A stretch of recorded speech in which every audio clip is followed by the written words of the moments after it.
اعوذ باللہ من الشیطان الرجیم بسم اللہ الرحمن الرحیم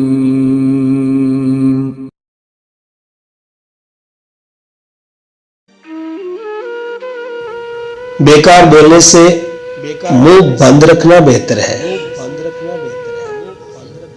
علم حاصل کرنے کے لیے خود کو شمع کی مانند پگھلاؤ۔ سانپ کے بچے سانپ ہوتے ہیں، اس لیے ان کی حفاظت کرنا بیوقوفی ہے۔ آہستہ آہستہ مگر مسلسل چلنا کامیابی کی ضمانت ہے۔ عورتوں سے مشورہ کرنا تباہی کا باعث ہے۔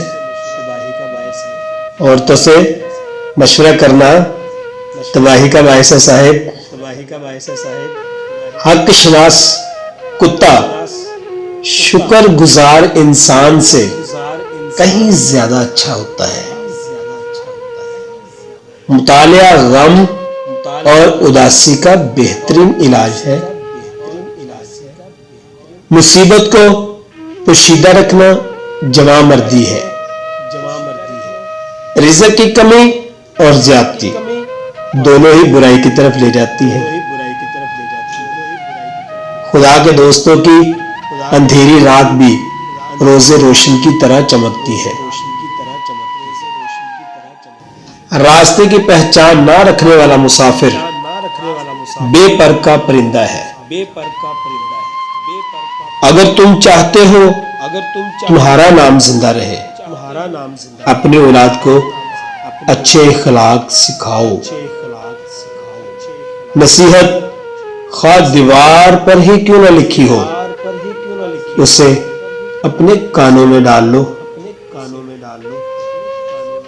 دوست وہ ہے جو پریشان دوست کا ہاتھ پریشان حالی وہ تنگ دستی میں تھامے۔ بھوک اور مسکینی میں دل گزارنا کسی کمینے کے سامنے ہاتھ پھیلانے سے بہتر ہے۔ مال و دولت کی زکوٰۃ نکالتے رہا کرو، اس لیے کہ باغبان انگور کی بیکار شاخیں تراش دیتا ہے تو اس پر زیادہ انگور آتا ہے۔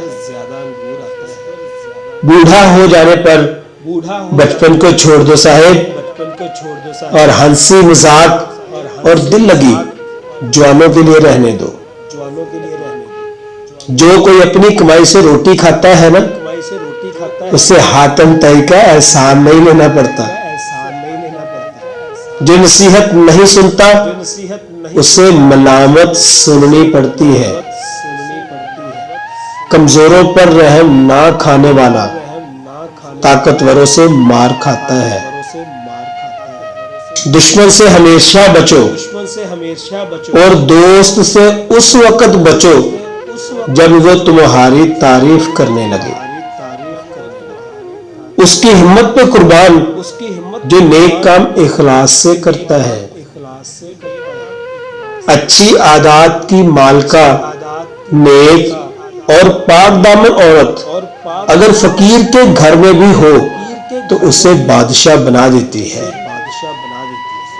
دنیا کمانا زیادہ ہنر نہیں، اگر ہو سکے تو ایک مرتبہ کسی کا دل جیت لو۔ بخیل آدمی کی دولت اس وقت زمین سے نکلتی ہے جب وہ خود زیر زمین چلا جاتا ہے۔ فتنہ انگیز سچائی سے مصلحت امیز جھوٹ بہتر ہے۔ شیر سے پنجہ ازمائی اور تلوار پہ مکہ مارنا عقل مندوں کا کام نہیں۔ یہ ضروری نہیں جو خوبصورت ہو وہ خوب سیرت بھی ہو۔ عقل مند آدمی کوئی بھی بڑا کام کبھی کسی نا تجربہ کار کو نہیں سونپتا۔ دنیا داری نام ہے اللہ سے غافل ہونے کا۔ ضروریات زندگی اور بال بچوں کی پرورش کرنا دنیا داری نہیں۔ یہ دنیا داری نہیں.